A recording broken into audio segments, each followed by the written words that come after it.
Berbagai upaya dilakukan Kementerian Komunikasi dan Informatika untuk menangkal penyebaran hoaks atau berita bohong, salah satunya dengan aplikasi chatbot yang diluncurkan pekan lalu.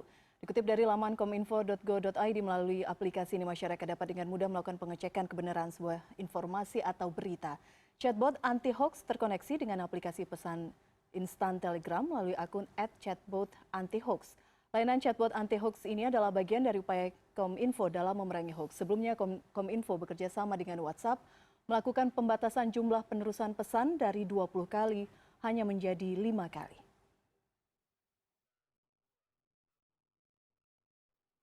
Peredaran kabar bohong atau hoax menjadi salah satu isu yang tak terhindarkan selama pemilu 2019, termasuk saat masa tenang hingga jelang hari pemungutan suara 17 April mendatang. Lalu bagaimana langkah antisipasi agar hoax ini tidak mengaburkan informasi dan akhirnya berdampak terhadap pemilih? Kita akan berbincang dengan PLT Kabiro Humas Kementerian Kominfo Ferdinandus Sitepu. Pak Nando, selamat siang. Terima kasih sudah meluangkan waktu berbincang bersama kami. Mari berbicara mengenai hoax, salah satu isu utama yang saat ini memang sangat gencar begitu, karena kita tidak terlepas dari sosial media. Identifikasi awal, Pak, selama masa pemilu, khususnya kampanye dan saat ini, bagaimana peningkatan kabar bohong atau hoax ini? Ya, baik. Jadi memang Kementerian Kominfo terus mengidentifikasi, melakukan verifikasi terhadap isu-isu hoax, berita bohong maupun ujaran kebencian sejak Agustus 2018 sampai dengan 14 April tadi malam. Itu data menunjukkan bahwa keseluruhan hoax yang berhasil kita identifikasi di angka 1.420-an hoax.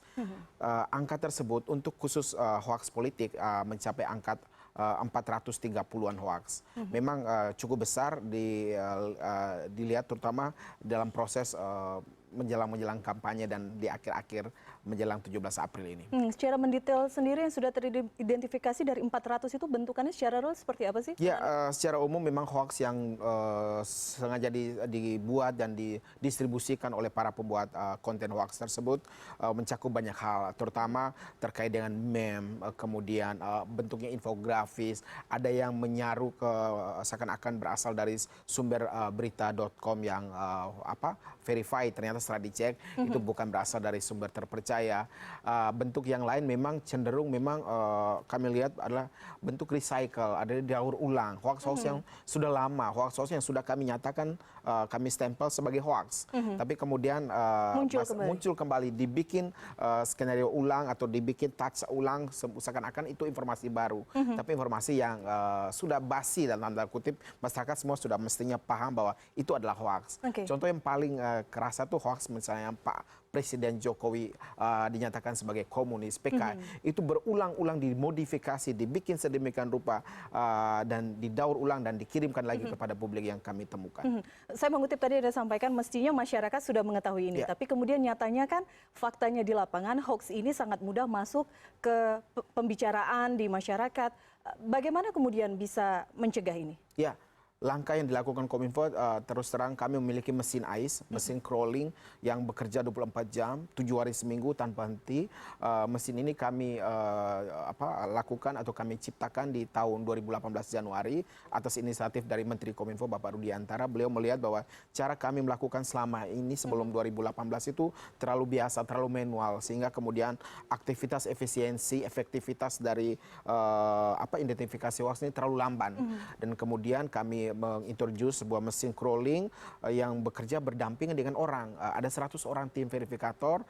Ketika mesin yang menggunakan algoritma artificial intelligence mengidentifikasi, memverifikasi sebuah isu yang ada di cyberspace Indonesia, terutama di media-media sosial kita, baik Twitter, Facebook, Instagram, dan YouTube misalnya, itu di crawling menggunakan kata kunci tertentu dan kemudian berdasarkan algoritma AI-nya kita, itu kemudian diverifikasi sebagai hoax atau fakta. Kemudian oleh tim kita yang berjumlah 100 orang tadi melakukan stempel hoax dan kemudian pada waktu yang hampir tidak terlalu lama langsung mempublish lagi kepada publik sebagai informasi yang hoax. Berapa lama kemudian proses verifikasi itu berlangsung? Proses verifikasi untuk sebuah hoax itu tidak sampai lebih dari 10 menit. Kami sampaikan mengapa kami bekerja 24 jam. Jadi 100 orang tim verifikator ini 3 shift ya, shifting jam 6 pagi sampai jam 2 siang, jam 2 siang ke jam 10 malam, jam 10 malam ke jam 6 pagi. Hoax misalnya, hoax kemudian di-create jam 2 pagi nih, kami ambil contoh. Ketika dipublish di Twitter misalnya jam 2 pagi, mesin kami sudah langsung mengidentifikasi hoax itu. Di pukul setidaknya pukul 2:05 udah langsung meng-crawling, dan kemudian pukul 2 lebih sekian kami sudah langsung stempel dan langsung publish melalui sejumlah portal kami kominfo.go.id maupun stophoax.id. Belakangan kami juga punya program seperti Miss Lambe Hoax untuk menyasar millennials untuk menyampaikan bahwa betapa informasi yang ada di internet tidak sepenuhnya benar. Bahkan lebih banyak nggak benarnya informasi itu, dan kami sajikan itu dalam sejumlah program portal kami terkait dengan hoax ini. Oke, jadi selain mayoritas mengandalkan sistem kerja mesin AIS tadi, apakah kemudian laporan masyarakat juga meningkat terkait hoax ini? Ya, Apakah betul. itu juga masuk ke Kominfo? Betul sekali. Laporan masyarakat kita melalui aduan konten, baik itu di Twitter @aduan konten maupun di WhatsApp, itu cukup banyak. Lebih dari satu hari itu lebih dari 300-an laporan aduan yang masuk, yang kemudian kami identifikasi, kami verifikasi berdasarkan mesin AIS kami, dan kemudian tim kami, dan kemudian kami publish lagi itu hoax atau fakta. Jadi satu hari dari 300-an laporan masyarakat, paling yang bisa kami nyatakan sebagai hoax ada sekitaran bisa 15-18 hoax, tergantung dari informasi yang disajikan, yang ditanyakan kepada kami. Baik, kita juga tahu Kominfo sudah bekerja sama dengan WhatsApp, sehingga untuk memforward pesan, meneruskan pesan hanya 5 kali saat ini dibatasi.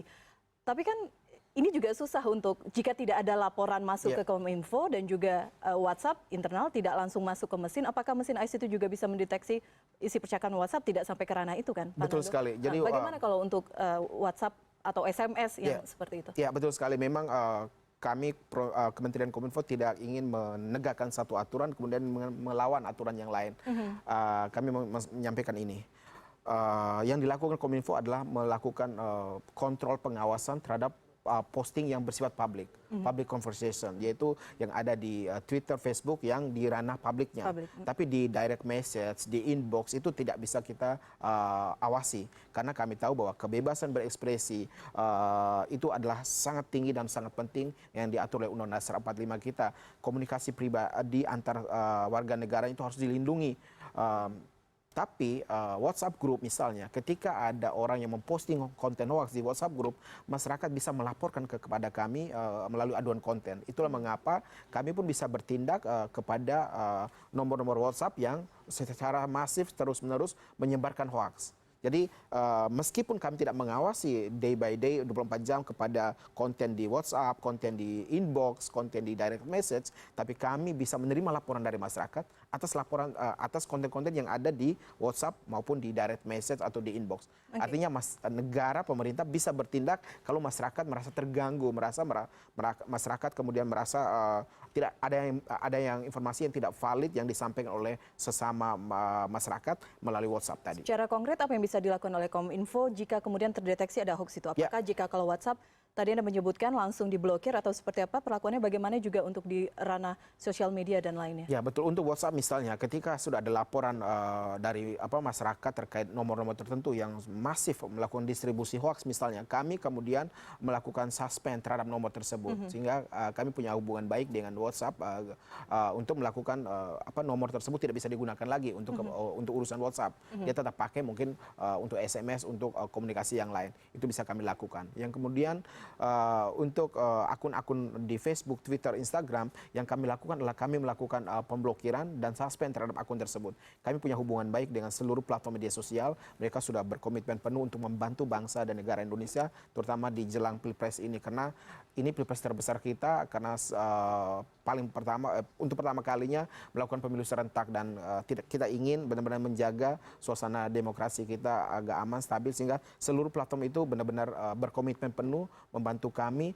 Ketika kami meminta sebuah akun yang secara terus-menerus masif melakukan distribusi hoax, akun tersebut akan disuspend. Kemudian seluruh profil terkait dengan akun tersebut kami kirimkan ke Polri untuk proses penegakan hukum. Kita tahu cukup banyak pelaku-pelaku penyebaran hoax yang sudah proses penangkapan, penahanan, bahkan sudah masuk persidangan.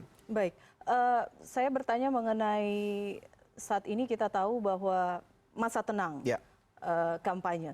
Tapi hoax ini juga masih terus, pesan singkat di grup WhatsApp juga masih terus dilancarkan oleh sekelompok orang yang kita tidak tahu apa tujuannya, mengaburkan pemilih Ya. untuk menentukan suaranya. Aturannya seperti apa di saat masa tenang ini, Pak Nando? Ya, betul sekali. Pada hari Sabtu kemarin kami sudah Dirjen Aplikasi Informatika Pak Semi Pangerapan bersama Ketua Bawaslu dan Komisioner Bawaslu sudah menyampaikan kepada publik melalui pers conference di kantor Bawaslu menyatakan bahwa Kementerian Kominfo bersama Bawaslu akan melakukan pengawasan, kontrol terhadap buzzer-buzzer yang terdaftar secara resmi di KPU dan Bawaslu untuk tidak melakukan kampanye. Jadi buzzer-buzzer ini memang kita tahu selama ini di masa kampanye mereka cukup aktif melakukan pasang iklan di Twitter maupun Facebook maupun YouTube untuk mempromot calon-calonnya baik capres, cawapres maupun partai politik yang mereka usung. Nah, di masa tenang hari tanggal 14, 15 dan 16 peraturan yang memang kita harus sepakati bersama bahwa masa tenang ini tidak hanya berlaku di di real space, di dunia nyata, tapi masa tenang pun harus berlaku di dunia maya, di media sosial kita. Itulah mengapa para buzzer politik yang sudah terdaftar ofisial itu dilarang melakukan kampanye. Kami bersyukur dalam sehari kemarin Semuanya bisa terdeteksi? semua bisa terdeteksi karena official account tadi itu sudah terdaftar di kita, di KPU dan Bawaslu dan sudah sisi ke kami Kementerian Kominfo sehingga kami punya datanya akun-akun resmi yang memang selama ini sudah terbiasa melakukan kampanye di masa kampanye. Nah, kami bersyukur selama satu hari kemarin di masa tenang hari pertama 14 April itu hanya satu akun yang kemudian melakukan kampanye dan kami sudah komunikasi dan sudah di take down akun tersebut. Artinya kami lihat kesadaran para politisi kita, buzzer-buzzer kita memahami bahwa masa tenang ini adalah masa yang benar seharusnya benar-benar tenang. Masyarakat kita dibiarkan mereka merenung, memikirkan siapa calon terbaik, siapa partai politik yang akan mereka coblos di tanggal 17 April besok. Baik, itu yang secara resmi memang Secara resmi, didaftarkan. betul. Yang di luar itu yang tidak didaftarkan, yang masih terus bermain, apakah sudah terdeteksi? Ya, betul sekali. Yang masih terus bermain yang tidak terdeteksi memang tidak masuk ranah undang-undang kepemiluan. Tapi mereka masuk ke ranah-ranah undang-undang ITE. Sepanjang dia membicarakan calon yang dijagokan dalam konteks memperkenalkan atau masih membicarakan calon yang dia jagokan, itu masih sah. Artinya selama tidak melakukan penyesatan informasi atau hoax. Baik. Ketika buzzer-buzzer yang tidak ofisial tadi menyampaikan informasi yang menyesatkan, ada hoax, ada apalagi black campaign terhadap calon-calon tertentu, maka kepada yang bersangkutan dapat kita ancam dengan ancaman pidana pasal 28 Undang-Undang ITE yaitu 6 tahun denda 1 miliar. Jadi dia boleh dalam pengertian tertentu dia boleh lolos dari Undang-Undang Kepemiluan karena dia bukan official account atau buzzer resmi, tapi dia tidak bisa lolos dari Undang-Undang ITE jika konten yang diposting itu konten-konten yang black campaign, konten-konten yang menyerang calon-calon tertentu yang sudah masuk ke level ujaran kebencian atau fitnah terhadap calon-calon tertentu. Oke, baik, menarik ya. Itu kemudian bisa jadikan celah jika masih ada orang-orang yang aktif berkampanye. Ya. Catatan untuk KPU dan Bawaslu juga. Tapi Pak Nando, Ya. tadi Anda mengatakan bahwa sudah melalui tahapan panjang ketika hoax masuk ke Kominfo teridentifikasi, kemudian ada serangkaian langkah yang dilakukan dan kemudian diumumkan, diinformasikan kepada masyarakat.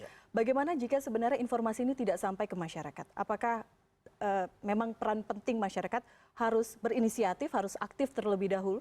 Ya, betul sekali. Memang sejatinya menjadi urusan negara ya. Artinya mestinya kami pemerintah harus lebih aktif, lebih giat lagi. Kami menyadari penuh bahwa memang upaya memerangi hoaks, upaya mendistribusikan stempel anti hoaks tadi kepada seluruh masyarakat kita ini menjadi pekerjaan yang wajib kami lakukan. Tapi kami tahu bahwa sumber daya di negara, sumber daya kami di Kementerian Kominfo sangat terbatas. Itulah mengapa kami sangat mengapresiasi kelompok masyarakat yang berjuang bersama pemerintah untuk memerangi hoaks. Ada Mavindo, ada jurnalis-jurnalis yang kelompok dalam fact checking, termasuk beberapa media yang cukup gencar menjadi fact checker dan itu sangat kita apresiasi. Kenapa? Karena memang peran memerangi hoaks ini bukan hanya perannya negara, bukan hanya peran pemerintah, dalam seluruh komponen masyarakat. Karena hoaks ini musuh bersama kita. Kenapa? Karena bangsa kita sangat majemuk, sangat rawan konflik, sangat rawan masalah bisa muncul ketika setiap orang kemudian dibanjiri informasi yang menyesatkan, informasi yang saling menyudutkan, informasi yang sensitif yang bisa membahayakan kesatuan bangsa kita. Ini yang kita takutkan. Baik, terima kasih Pak Ferdinandus.